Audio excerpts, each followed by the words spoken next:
បន្ទាយមានជ័យព្រៃច័ន្ទបងអើយព្រំដែននេះហើយ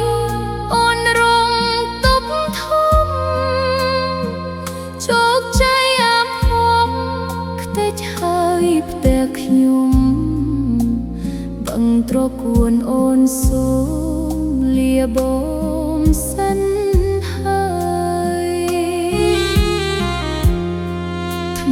ដាអាភពឈប់ព្រំដែនថៃតូចសត្វទឹកដី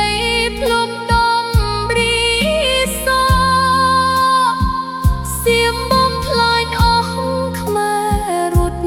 វឹកវរខ្មែរយើងត្រូវត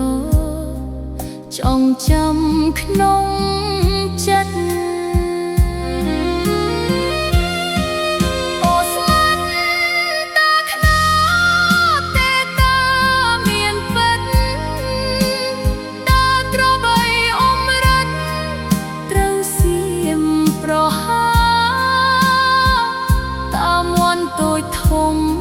ខ្ញុំយំ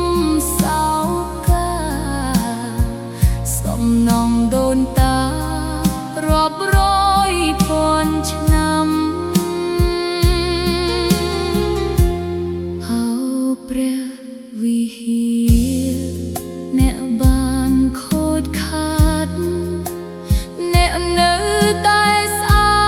តក្នុងដួងចិត្តខ្ញុំខ្មែរត្រូវតែរួមគ្នាជាកងឡាំងទើបបានខ្មែរខ្លាំងទៅអនាគត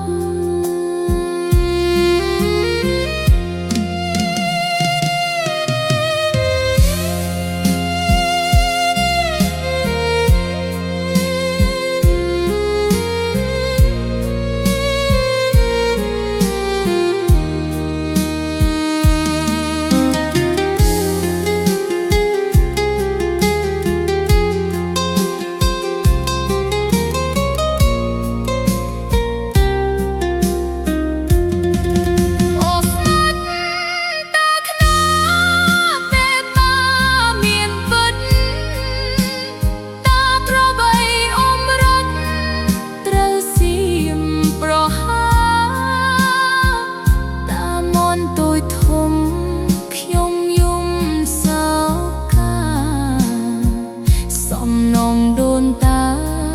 រាប់រយពាន់